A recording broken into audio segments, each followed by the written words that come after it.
Hey guys, welcome back हो गया है चैनल पर। तो बात करेंगे हम लॉकअप सीज़न 2 के बारे में। मुझे ये लॉकअप कम और श्रेया का जो शो है वो ज़्यादा लग रहा है, क्योंकि अगर आप देखो तो एक बंदी जिसकी हर जगह बात हो रही है, हर जगह। अगर आपने इसके ये एपिसोड्स देखे हों, चाहे वो आप फर्स्ट एपिसोड से अब तक का एपिसोड देख लो, जितनी क्लिप्स भी कट रही हैं वो तकरीबन श्रेया की क्लिप्स कट रही हैं। अगर कोई बंदा बहुत ज़्यादा कॉल आउट भी हो रहा है तो वो श्रेया ही हो रही है। हालांकि इस पूरे जो लॉकअप सीज़न है, इसके अंदर बहुत ज़्यादा कंट्रोवर्शियल लोग हैं, बहुत ज़्यादा। मतलब कि जो ये 3-4 लोग आए हैं जो यूट्यूबर के तौर पर आए हैं, वो जो स्प्लिट्स बुला के तौर पर वो जो बंदा आया है, तो वो सारे लोग जो है वो कहीं ना कहीं थोड़े से नहीं, मैं बोलूँगी ज़्यादा ही कंट्रोवर्शियल रहे हैं। बट फिर भी उनसे ज़्यादा अगर किसी की बात हो रही है तो श्रेया की बात हो रही है।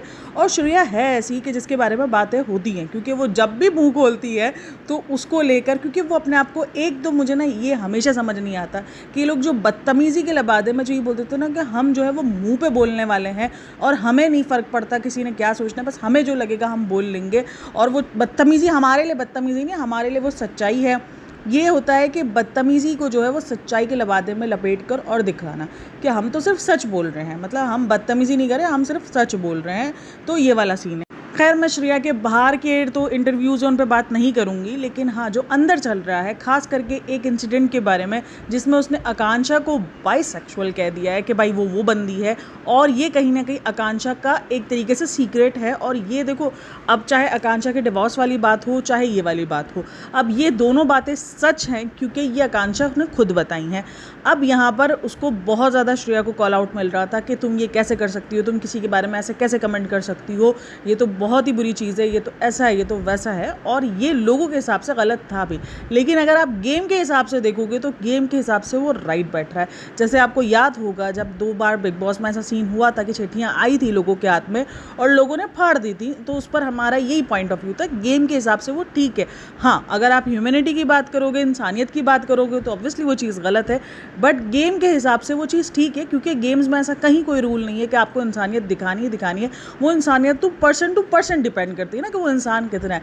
अच्छा, जिस वक्त से सीज़न स्टार्ट हुआ है, चाहे वो राम कपूर के लिए, पहले श्रेया जो है वो एक अच्छे उसके लिए सामने आई, क्योंकि उसने राम कपूर, तो यार मुझे राम कपूर बहुत ज़्यादा अजीब लग रहा है। मतलब इस बंदे को मैं कहूँगी भाई ये बेस्ट एक्टर है। मतलब इसने जितने भी कैरेक्टर निभाए हैं वो बहुत ज़्यादा सीरियस और सड़ियल और इस तरीके के कैरेक्टर्स हैं जिसके अंदर बंदे को देख कर ना इसको बोलता है अरे क्या सड़ू और क्या बोरिंग इंसान है। बट वो अपने आप को उससे बिल्कुल अलग है भाई वो बंदा। मतलब वो अपने आप को थोड़ा सा, हाँ, उसको एज शेमिंग बहुत की जा रही है, ये कह करके भाई तुम अपने एज के हिसाब से एक्ट करो। और कभी कभी मुझे भी ऐसा लग रहा है कि वो अपने एज से छोटा बनने के लिए बहुत ज़्यादा ट्राई कर रहा है। और देखो, जब आप ये चीज़ ट्राई करोगे और ये चीज़ फील होगी तो फिर उसको आप एज शेमिंग का नाम लेकर डबल खेल खेलोगे क्या मुझे तो एज शेमिंग की जा रही है। बट हमें फील हो रहा है कि आप वो एक्ट ज़्यादा कर रहे हो।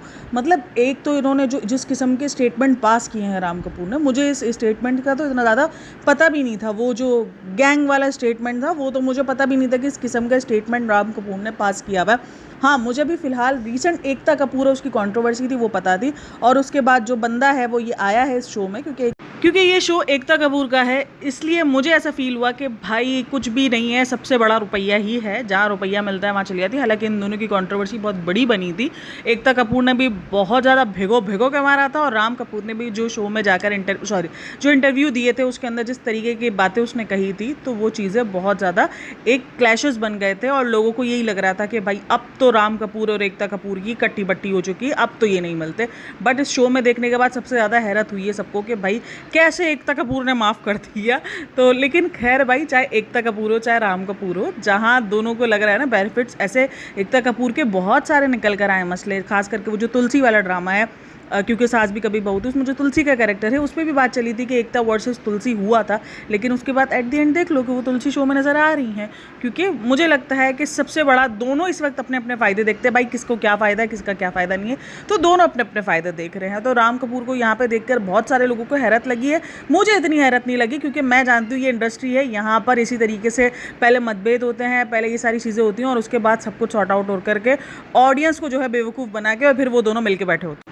खैर राम कपूर की एंट्री हुई, राम कपूर के जो एलिगेशंस हुए, जो राम कपूर पे बातें हुई, उसके राम कपूर के जब बात हुई कि भाई आप अपनी अकाउंटेबिलिटी ले लो, तो उसने कहा मैंने एक न्यूज़ रिपोर्टर के पास बैठ के अकाउंटेबिलिटी ले ली थी और मैंने सॉरी कर दिया था, मैं बार बार तो इस चीज़ की अकाउंटेबिलिटी नहीं लूँगा।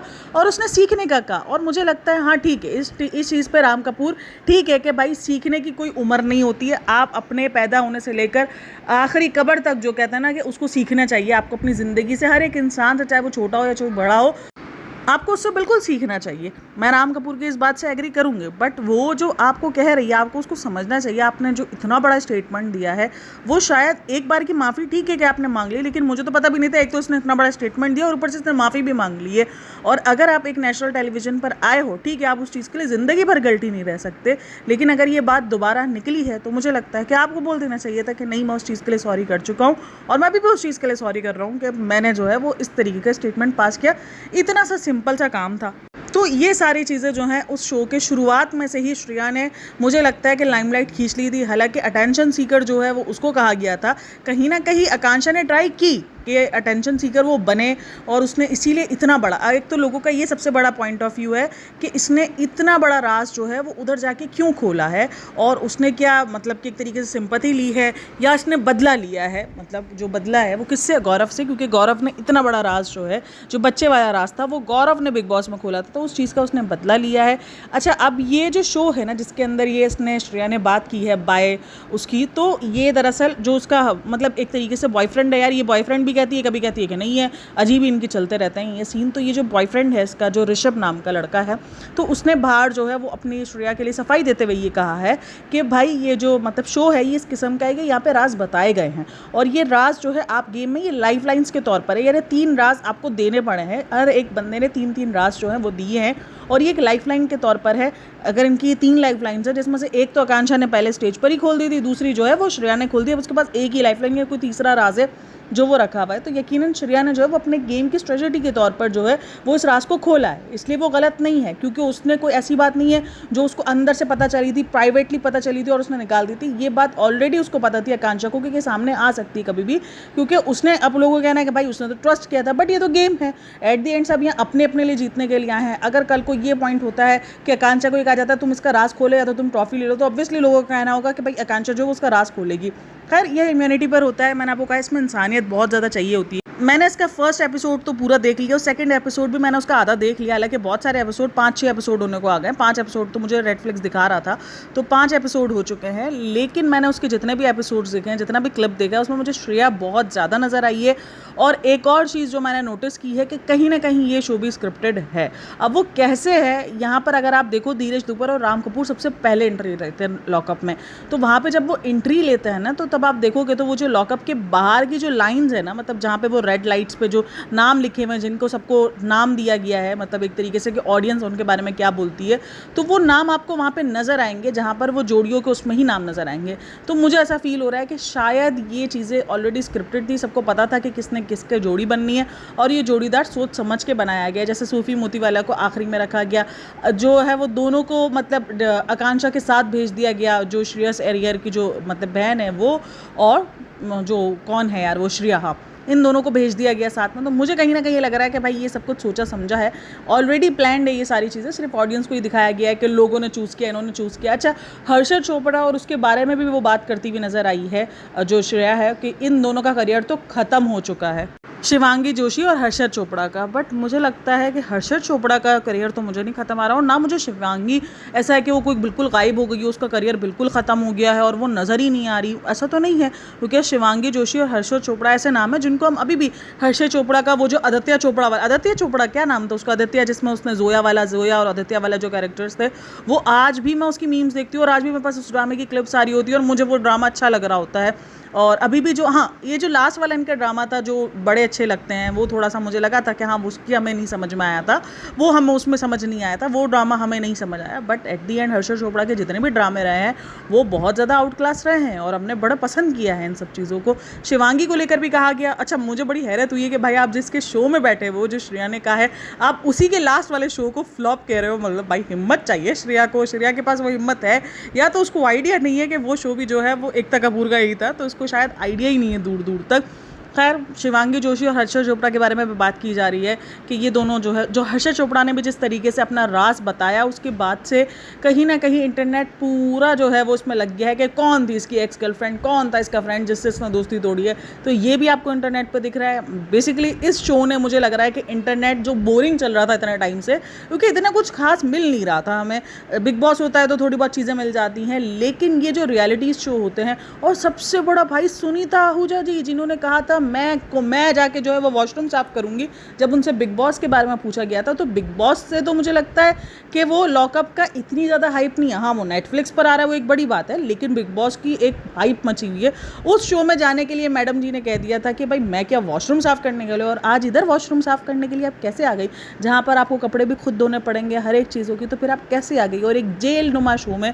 तो भाई वक्त की बात है, पैसे पैसे की बात है। खैर अच्छा जी, सुनीता जी और जो है वो भी थोड़ा सा लगी थी कंट्रोवर्शियल, बट मुझे लगा कि नहीं, वो लॉकअप में आकर ही वो खुश हो गई है। शायद वो सिर्फ मीडिया के सामने ही वो बोल सकती हैं, बाकी वो इतना ज़्यादा मतलब स्पोकन नहीं है मुझे जहाँ तक लगा। वो इतना ज़्यादा रियलिटी में नहीं बोलती हैं, वो सिर्फ मीडिया के सामने आकर थोड़ा सा वो ज़ोर ज़ोर से हंसना, मैंने वो चीज़ इनकी नोटिस कर ली कि ये ज़ोर ज़ोर से एक तो हंसती है और ज़ोर ज़ोर से बोलती है, तो इसलिए लोगों को लगता है कि ये बहुत ज़्यादा स्पोकन है, ये बहुत बोलती हैं, और ये बहुत ज़्यादा जब भी मुंह खोलेंगी तो वो एक अलग ही किस्म का बवाल इकट्ठा करेंगी। बट वो रियल लाइफ में कुछ और हैं, जहाँ तक मैं उनको देख पा रही हूँ, जितना मैंने उनको शो में देखा है, जितनी उनकी क्लिप्स वगैरह आई हैं। अभी देखते हैं आगे, शो है, काफ़ी दिन का शो है, लेकिन इंटरेस्टिंग शो है। काफ़ी सारे लोगों को वो शो बोरिंग लग रहा है, बट अभी तक मुझे तो अच्छा लग रहा है, इंटरेस्टिंग शो लग रहा है। कुछ लोगों को लग रहा है ये शो सिर्फ श्रेया की वजह से चल रहा है। श्रेया इस शो के अंदर सारा नमक मसाला मिर्च सब जो है वो श्रेया दे रही है। हाँ, श्रेया बहुत ज़्यादा नज़र आ रही है, बट श्रेया बहुत ज़्यादा लाउड है। एक तो वो हर किसी के बीच में टांग डाल रही है, हर किसी के पंगे में उसकी टांग है, मतलब हर जगह उसको बातें करनी, क्योंकि वो बेसिकली गॉसिप्स कर रही है, जिसकी वजह से उसको देखा जा रहा है। अब वो सबके बारे में गॉसिप्स करिए। अब देखो, वो हर्षद के बारे में बोल रही है, शिवांगी के बारे में बोल रही है, तो वो लोग ज़्यादा दिखाएंगे बनिस्बत अगर हर्षद और शिवांगी बैठ के कुछ आपस में गपशप कर रहे होंगे, वो दिखाएंगे। क्योंकि लोगों को गॉसिप्स चाहिए, लोगों को ये ऐसी इंटरेस्टिंग चीज़ें चाहिए। तो इसीलिए शिवांगी उस दिमाग को खेल कर, उसको पता है वो भाई, वो जिस तरीके के सोशल मीडिया चलाती है ना, जिस तरीके का उसका पूरा इंस्टाग्राम का पेज है, उसको अच्छे से पता है, वो अच्छे से ये दिमाग लगा कर आई है कि उसको शो में किस तरीके से रहना है। और अब इतने रियलिटी शो हो चुके हैं कि लोगों को पता है कि जो विलन बनेगा, जो गंदा बनेगा, वो एंड तक दिखेगा भी। कुछ लोग अच्छे बन के भी दिख जाते हैं, लेकिन जो गंदे बन के दिखते हैं, फरहाना भट्ट लोग देख चुके हैं। फरहाना भट्ट जब पहले दिन आई थी तो लोगों ने उसको बोरिंग कह के, ये सब कह के उसको बाहर निकाल दिया था, और उसके बाद एंड तक फरहाना भट्ट टिकी है अपने इसी विलन वाले किरदार की वजह से। इसीलिए श्रेया को फरहाना भट्ट की कॉपी करने का भी टैग मिला है कि वो कॉपी कर रही है फरहाना भट्ट को और इस सारी चीज़ों में। बट श्रेया एक जगह पर जब राम कपूर के साथ उसने बात की तो मुझे अच्छा लगा कि उसने ये बात की है। बट हाँ, वो बहुत ज़्यादा एज शेमिंग पर उसको लिया जा रहा है, क्योंकि वो कह रही है कि मेरे बाप की एज का है और ये सारी चीज़ें हैं। भाई कभी कभार ऐसा होता है कि आपके फादर की एज के कुछ लोग सामने होते हैं, लेकिन ज़रूरी नहीं कि हर किसी की बेटी जो है वो इतनी बड़ी हो। किसी ने शादी 50 साल में की होती है तो फिर तो वो एक अलग चीज़ है। बट लेकिन एक राम कपूर से यार मुझे बड़ी अजीब सी वाइब्स आई हैं। वो ऐसी वाइब्स आई हैं, मतलब मैंने इस बंदे को जो देखा था, भाई एक्टर वो मैं मान गई हूँ, बहुत अच्छा एक्टर है, बट लेकिन मतलब मुझे ना वो बंदा थोड़ा सा अजीब लग रहा है। वो मुझे अच्छा इंटरव्यूज़ में मुझे फील हुआ था कि वो थोड़ा सा ना एक्स्ट्रा ओवर करने, मतलब होते ना कि हम जो लड़कियों को बोल देते भाई ओवर एक्टिंग कर रही है, ओवर जो है वो कर रही है ड्रामा, तो कहीं ना कहीं राम कपूर भी उसे ओवर वाली कैटेगरी में मुझे फील हो रहा है, मतलब बहुत ज़्यादा फील हुआ है मुझे अभी जितना भी मैंने देखा है। अभी देखते हैं आगे क्या होता है। धीरज धूपर वो मुझे बड़ा शांत सा और बड़ा ऐसे ही लगा है, लेकिन देखते हैं। बट हाँ, थोड़ा सा एटीट्यूड है उसमें, उसकी जो बात की गई है ईगो वाली, तो वो मुझे थोड़ा सा फील हुआ है कि हाँ भाई वो है, वो अपने आप को कुछ मानता है, ठीक है। और कुछ लोग का कहना है कि मानेगा भी, उसने अपना नाम बनाया है, बट हाँ नाम बनाया है, बट लेकिन उसका मतलब ये थोड़ी कि तुम आपने सबके लोगों को जो है वो कुछ कीड़े मकोड़े मांग लो। तो जैसे जिसका नाम दिया गया उस तरीके की इमेज दिखा भी रहा है अपनी। बट श्रेया ने शो को टेकन किया हुआ है। लोगों का मानना है अगर श्रेया चली गई तो शो बोरिंग हो जाएगा, मे बी चांसेस है शो बोरिंग हो जाए, बट फिलहाल तक तो शो इंटरेस्टिंग चल रहा है। अभी देखते हैं आगे क्या होता है और कितनी चेंजेस आते हैं और कितना बवाल मचता है। चलो जी, फिलहाल तो मेरी यही पॉइंट ऑफ व्यू रहा है लॉकअप को देखकर। अगर चेंज हुआ या कुछ भी ऐसी और चीज़ें नज़र आई मुझे लॉकअप में तो मैं ज़रूर आप लोग के साथ शेयर करूँगी। और अगर आप लोगों ने भी कुछ नोटिस किया हो लॉकअप में जो मुझसे मिस हुआ तो आप मुझे कमेंट सेक्शन में लाजमी बताना। बाकी वीडियो अच्छी लगी तो like share and subscribe my channel. अपना बहुत सारा ख्याल रखना, मिलते हैं नेक्स्ट वीडियो में, तब तक के लिए टेक केयर, बाय बाय, अल्लाह हाफिज़। अरे मैं वीडियो एंड कर गई, लेकिन मैं होस्ट के बारे में बात करना भूल गई। रितेश देशमुख और फराह खान होस्ट हैं इस शो की। बट फ़राह खान पता नहीं इस शो में थोड़ा सा मुझे लग रहा है कि अभी तक जो है जो चार्म देती आई हैं वो बिग बॉस में जिस तरीके का, वो चार्म नहीं देती हुई नज़र आ रही। मतलब अजीब सा मुझे होस्टिंग इनकी नहीं समझ आ रही थोड़ी सी, मतलब थोड़ी बोरिंग टाइप की मतलब होस्टिंग है इस तरीके की।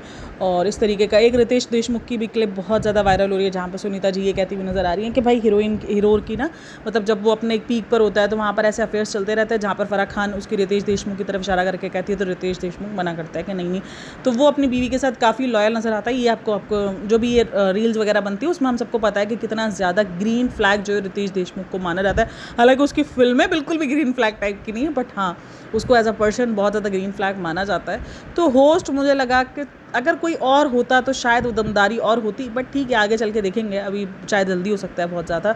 बट शुरू का भी जो एपिसोड था उसमें भी होस्ट मुझे जो है वो मतलब एक होता है ना कि आपको कनेक्ट करने वाले, ऐसा फील नहीं आया। तो खैर चलो जी, टेक केयर, बाय बाय।